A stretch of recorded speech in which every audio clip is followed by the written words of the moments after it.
συνθήκες, ειδικά οι συνθήκες συνεννόησης κλπ. Εντάξει, προφανώς υπάρχουν δυσκολίες, αλλά είναι αρκετά ιδανικές. Γιατί τυχαίνει, ρε παιδί μου, και είμαστε όλοι παρέα, ας πούμε. Δεν είναι ότι είμαστε βρήκα 5 τυχαία άτομα. Νομίζω όλα ξεκίνησαν από το όνειρο του Σάκη να γίνει μουσικός και βρήκε το Πέτα, το άλλο το μισό. Μετά βρήκαν και το Βιδάκι. Το τρίτο. Και λένε, ο Βιδάκης λέει: ας ξεκίνησα να παίξω drums. Ναι, και ουσιαστικά εντάξει, μετά για λίγο παίζαμε οι τρεις μας. Αλλά ήταν ένα έκτρωμα βασικά. Ένα χάλι μαύρο ήταν, προφανώς. Και μετά νομίζω μπήκε και ο Ροά στο παιχνίδι. Μετά μπήκε ο Σοκράτης. Ένα wild μεσημέρι που έβρεχε. Εγώ με το Σάκη ψουλάξα ναι. να κάνω παρέα. Στην καρδίνα να βάζα κάτι περίεργα stories. Α, ναι, δεν το θυμάμαι αυτά. Ναι, το Ροά τον ξέραμε από Κορινθό με τον Πέτα. Και ναι. Με το Βιδάκι κάναμε παρέα. Και με το Ροά κάναμε παρέα. Ήμασταν φίλοι από την Κόρινθο, αυτό ήθελα να πει. Όχι με ξέραν από την Κόρινθο. Όχι, το ξέραμε, ήταν γνωστό. Ένας κοινός γνωστός ήταν απλά. Ο Ζελίδης απ' την άλλη ήταν μια προσθήκη wild. Δεν γνωριζόμασταν καθόλου. Απλά έτυχε να. Πώς έγινε βασικά η γνωριμία? Νομίζω έπαιζες με τον Nathan. Γι' αυτό ήμασταν full τζάμπα, όπως είπε και ο Ρουάν. Κάναμε πρόβες στο στούντιο του Πολυτεχνείου που ήταν τζάμπα. 4 ώρες κοπανάγαμε εκεί πέρα, μια χαρά. Ισχύει, κοπανάγαμε κάτι 4 ώρα. Αλλά εντάξει, γενικότερα είναι αρκετά δύσκολο το να κλείνουμε μόνοι μας τα live, κάνουμε μόνοι μας τα πάντα. Κλείνουμε μόνοι μας τα live, πρέπει να μιλήσεις για λεφτά, να μιλήσεις για δηλαδή, συνεννόηση και αυτά. Και ειδικά στην αρχή, άμα δεν έχεις κάποια εμπειρία σε αυτό, είσαι άβγαλτος, ας πούμε. Εντάξει, μπορείς να κλείσεις κάποια συμφωνία που δεν σε συμφέρει πολύ κλπ. Γιατί εντάξει, και οι μαγαζάτες τους συμφέρουν τους κοιτάνε. Προφανώς. Δεν τους ενδιαφέρουμε εμείς. Τελείωμα. Μπαίνουμε πάλι superstition φάση. Και κάνουμε μόνο αυτό. Και πες ρωτάνε. Θα δούμε τώρα, να το ρίξουμε εκεί, να το παίξουμε ολόκληρο. Ας πούμε, π.χ. ο Σάκης είναι καθαρά το μυαλό και ο leader. Δηλαδή, είναι μια κατεύθυνση στο που ακριβώς. Μουσικό leader. Ναι, είναι ο μουσικός leader, ο οποίος δίνει μια κατεύθυνση στο που ακριβώς πάνε. Στο τι μουσική θα παίξουμε, στο πώς θα γίνει όλη η φάση, είναι ο συντονιστής, θα έλεγα. Ο Ρουάν, ας πούμε, για παράδειγμα, εγώ το έλεγα και για το live ότι ήταν ο κουβαλητής. Όχι μουσικά. Ας πούμε και βοήθησε πολύ και στο προμός, δηλαδή είναι αυτό που έλεγε πριν και ο Σάκης, ότι είναι αρκετά εργατικός και γενικότερα πιστεύω ότι ενώνει γενικότερα πολύ όλη τη φάση. Θεωρώ ότι είναι η κόλλα για όλους, κατά έναν τρόπο. Το Βιδάκι θα πούμε τίποτα. Για το Βιδάκι, όντως. Είσαι ακόμα μέλος της μπάντας. Έτσι. Ο Πάνος είναι ουσιαστικά το άτομο που θα βγάλει την περισσότερη ενέργεια στο live. Δηλαδή, άμα τον δεις, θα πεις: α, αυτός ο άνθρωπος έχει full ενέργεια, δίνει full ενέργεια. Δηλαδή, όλα τα άτομα αυτό μου λένε, ότι ο Βιδάκης έχει full ενέργεια. Είναι το άτομο που θα βγάλει full ενέργεια, θα το νιώσει ο κόσμος και θα πάρει ακόμα περισσότερο μαζί μας. Θα έλεγα για το Σοκράτη είναι αρκετά ανοιχτός γενικά στο θέμα της μουσικής, ρε παιδί μου. Είναι αρκετά ανοιχτό μυαλός, ας πούμε. Και στο τι θα παίξουμε και στο τι θα παίξει και πώς θα το παίξουμε κλπ. Είναι αρκετά καλό. Και παίζει και ένα όργανο που είναι αρκετά εξωτικό για το είδος που παίζουμε και δίνει έτσι το spice, ρε παιδί μου, οπότε ξέρεις, είναι από μόνο του πολύ. Και για το Γιάννη, εντάξει, τώρα τι να πω, το παιδί κουμπί. Το παιδί κάνει πρόγραμμα 3 ώρες στο παιδί κουμπί με classic rock. Στην κυριολεξία. Κούμπωσε κατευθείαν μαζί μας. Είναι ένα ρομπότ. Παίζει με τα δύο χέρια, με τα πόδια, με ό,τι θέλετε. Πολυεργαλείο που λέμε. Ναι, είναι ξεκάθαρα πολυεργαλείο. Είναι η μία λέξη που θα έλεγα. Ένας χαρακτηρισμός.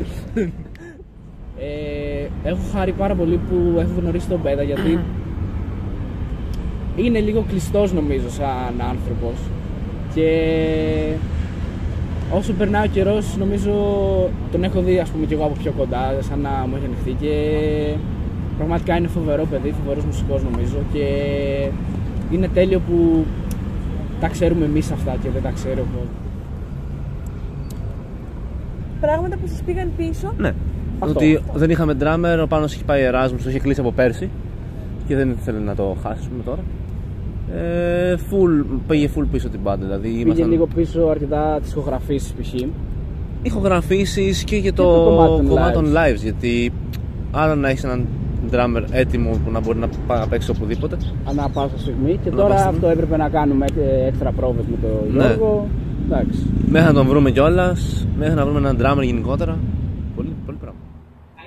Πότε γυρνάς? Γυρνάω, έχουμε εισιτήρια 30 Ιουνίου. Γεια.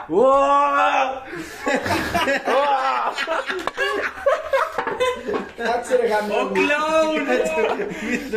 Φέρτε μου για μύτη κλόουν! Κοίτα, νομίζω αυτό ήθελε. Δεν θα φέρνει από το βόλι. Ένα κασκόλ. Πρέπει να... Πάω κλαίω. Έλα, sorry. Πού είναι οι μπλούζες με... Welcome back. Welcome back. Βιδάκι, σ' αγαπάμε. Έχει παγώσει φάτσα. Θα φτιάξουμε μπλουζάκια με το βιδάκι που είναι Terminator, έτσι με το γυαλί. Μαλάκα, ναι. Είναι το κάμισο. Θα σκάσουμε αεροδρόμιο. Ο Ρουάν μόνος του. Για να το πάρει. Εντάξει. Για το πρόγραμμα που λέμε ότι πόσο δύσκολο είναι να τα συνδυάσουμε, ξέρω εγώ, με σχολή, με δουλειά, με πρόβες, με το ντοκιμαντέρ τώρα. Αισθάνομαι ότι προσωπικά, επειδή είναι σημαντικό, όταν ξέρω εγώ φτιάχνω το πρόγραμμα της εβδομάδας, για μένα προσωπικά στην αρχή θα είναι η σχολή, ξέρω εγώ, να πάω σχολή, να δω μαθήματα να διαβάσω. Και μετά θα είναι η μπάντα, ξέρω εγώ, δηλαδή πρόβα και τέτοια πράγματα. Οπότε είναι λίγο στις προτεραιότητες, τι έχεις ως προτεραιότητα, θεωρώ. Να ρωτήσω κάτι, δηλαδή δεν έχετε καθόλου track? Καθόλου? Αυτός που ξέρουμε σίγουρα ότι έχει track είναι ο Κώστας. Ναι. Ποιος Κώστας, ο Πέτας? Ναι. Έχει άγχος ο Πέτας. Αλήθεια. Δεν έχεις μιλήσει ποτέ μαζί, έτσι? Όχι. Εγώ νόμιζα ότι είναι ο πιο chill, ότι δεν έχει κανένα άγχος να παίζει. Τι? Αγχώνεται. Αλήθεια. Ναι, ρε μαλάκα. Τι? Ναι.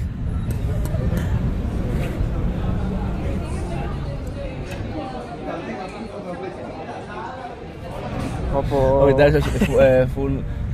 Καταρχάς, άμα άπαξε βλέπεις την ευχαρίστηση του κόσμου και βλέπεις ότι έχεις κάνει χαμό, είσαι full motivated να συνεχίσεις να κάνεις αυτό που θα έρθει. Αυτό είναι που σε κινεί πάνω απ' όλα. Και πέρα από την ευχαρίστηση του. Την προσωπική, ναι. Εγώ προσωπικά την κοπέλα μου θέλω να δω.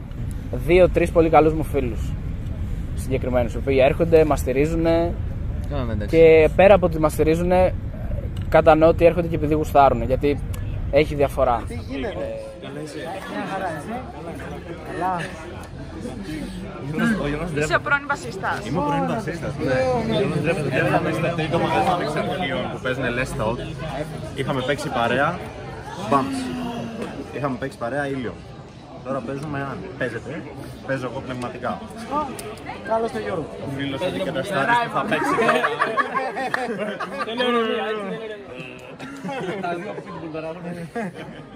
Λέει, εσύ είσαι ο καινούργιος. Shout out στις φίλες μου που φωνάζουν Ρουάν, θα τα παιδιά σου. Και με κάνουν η φάβολα, αλλά μ' αρέσει. Δεν μας φαίνεται τόσο ακραίο αυτό που κάνουμε, το ότι ανεβαίνουμε σε μια σκηνή και παίζουμε μουσική. Ενώ από κάτω όντως φαίνεται μεγάλο αυτό που κάνουμε και αντίστοιχα οποιαδήποτε μπάντα, όχι μόνο εμείς. Για μας είναι, ναι, νομίζω κάτι κάπως φυσιολογικό πλέον.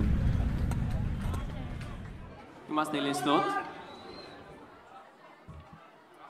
Σας κάνουμε παρέα για την επόμενη ώρα, περίπου.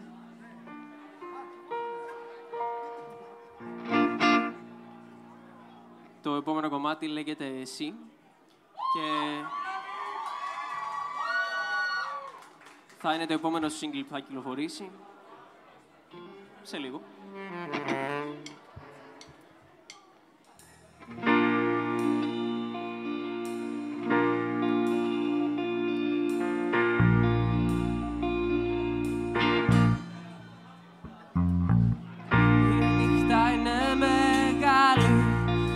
Δύσκολη, ο ύπνος δεν με πιάνει κι εσύ εκεί μέσα στο μυαλό μου κολλημένη, να μην παραδέχομαι τι συμβαίνει.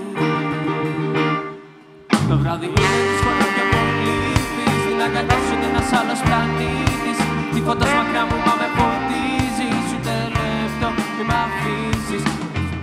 Για να μη σου λίγο, κι άμα το θες μιλάμε μόνο για λίγο. Μη φοβάσαι λεπτό, δεν θα σου φύγω, δεν θα φύγω, δεν θα φύγω. Δεν ξέρω, νομίζω όλοι σκεφτόμαστε ότι υπάρχουν αυτά τα μελλοντικά προβλήματα. Απλά το ευχαριστιόμαστε τώρα όσο μπορούμε και δεν το σκεφτόμαστε καν νομίζω. Και εγώ το συνοσχέθομαι η αλήθεια. Γιατί είναι αρκετά κοντά. Εγώ είμαι αρκετά κοντά. Ναι, εγώ είμαι τουλάχιστον 1,5-2 χρόνια από αυτό. Ναι. Απλά ξέρω εγώ, νομίζω ζούμε τη στιγμή όντως και κάνουμε τα λαϊβάκια μας, τη μουσική μας, αυτό που μας γεμίζει.